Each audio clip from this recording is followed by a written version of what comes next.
Hello दोस्तों, आज हम लोग देखने वाले हैं क्लास 10th का बायोलॉजी चैप्टर नंबर 1 जिसका नाम है जैव प्रक्रम पोषक। ठीक है, इस पर हम आप लोग को 3-4 वीडियो दे चुके हैं, 4 वीडियो दे चुके हैं। आज हम लोग का 5वां वीडियो है। ठीक है, आज हम लोग देखने वाले हैं कि प्रकाश संश्लेषण की अवस्थाएं, जो प्रकाश संश्लेषण होता है उसकी अवस्थाएं देखेंगे। चलिए देखते हैं। इससे पहले देखिए, इस परीक्षा में बार बार पूछा भी गया है, ठीक है, और पूछता भी है, तो इसको आप लोग क्या कीजिएगा, वर्मा से पढ़ लीजिए, समझ लीजिए और याद भी कर लीजिएगा। ठीक है, तो देखिए क्या है क्वेश्चन, प्रकाश संश्लेषण की कितनी अवस्थाएं होती है, प्रकाश संश्लेषण की कितनी अवस्थाएं होती है। तो प्रकाश संश्लेषण की याद करना है कि 2 अवस्थाएं होती है। कौन कौन सी होती है, तो एक प्रकाशिक क्रिया होती है, दूसरा का अप्रकाशिक क्रिया होती है। ठीक है, देखिए प्रकाशिक क्रिया जो कि प्रकाश के उपस्थिति में जो क्रिया संपन्न होता है ना, उसको कहते हैं प्रकाशिक क्रिया। और जो प्रकाश के अनुपस्थिति में, जब प्रकाश ना रहे, अंधेरा रहे, तो उसको कहते हैं अप्रकाशिक क्रिया। ठीक है, तो प्रकाश की अनुपस्थिति में क्रिया संपन्न होने वाली क्रिया को अप्रकाशिक क्रिया कहते हैं। देखिए हम लोग देखते हैं प्रकाशिक क्रिया।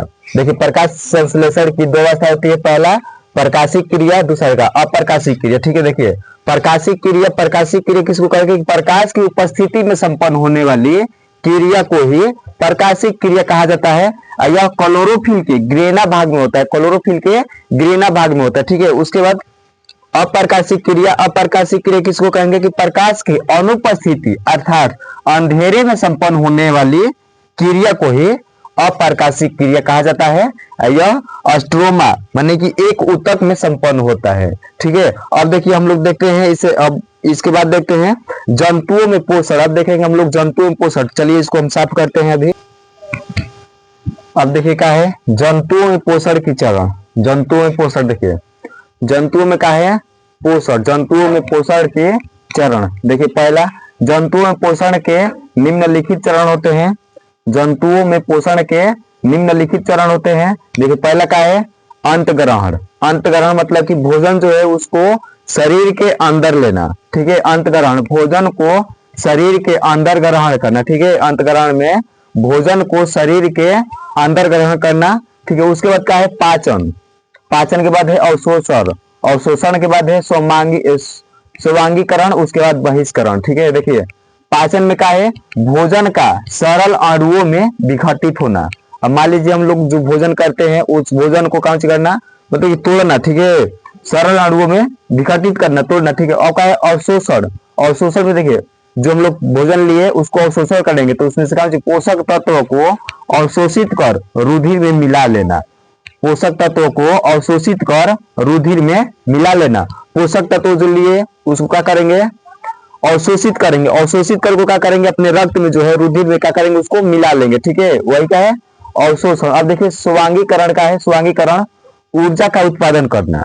ठीक है, उसको पोषक तत्वों को अवशोषित करके रुधिर में मिला लेंगे, उसका क्या होगा, ऊर्जा का उत्पादन होगा, ऊर्जा का उत्पादन करना।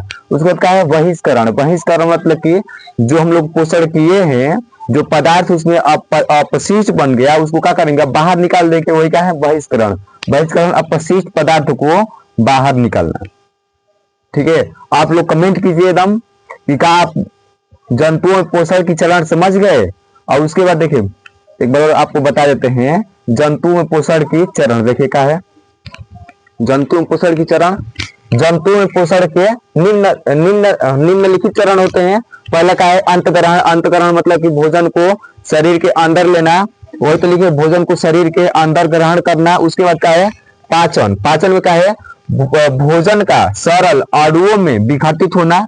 भोजन जो होता है, भोजन को सरल अणुओं में विघटित होना। उसके बाद क्या है, अवशोषण। अवशोषण माने कि पोषक तत्वों को अवशोषित कर रुधिर में मिला लेना। पोषक तत्वों को अवशोषित करके अपने रुधिर में, रक्त में मिला लेना। उसके बाद क्या है, स्वांगीकरण। स्वांगीकरण मतलब ऊर्जा का उत्पादन करना। स्वांगीकरण ऊर्जा का उत्पादन करना। उसके बाद क्या है, बहिष्करण। बहिष्करण मतलब कि अपशिष्ट पदार्थ को बाहर निकालना। जो अपशिष्ट पदार्थ बनता है, का हम लोग जो भोजन करते हैं, जो पदार्थ है का सब पदार्थ हम लोग के शरीर में पच जाता है ना, जो अपशिष्ट पदार्थ रहता है उसको क्या करते हैं, बाहर निकालते हैं, तो वही क्या है, बहिष्करण। ठीक है, अब देखिए हम लोग आगे पढ़ेंगे अमीबा में पोषण। ठीक है, अब आप लोग को हम अगले वीडियो में बताएंगे कि अमीबा में पोषण कैसे होता है। और अमीबा में पोषण कैसे होता है आप लोग कमेंट कीजिएगा कि अमीबा जो होता है एक कोशिकीय जीव होता है कि बहुकोशिकीय जीव होता है। ठीक है, चलिए आज के लिए इतना ही। आप लोग अगर हमारे इस चैनल पर नए होंगे तो इस चैनल को सब्सक्राइब भी कर दीजिएगा और ये भी साथ साथ कमेंट कीजिएगा कि मेरा वीडियो आप लोगों को कैसा लगता है। ठीक है, चलिए लाइक करना भूलिएगा मत। चलिए ठीक है, जय हिंद।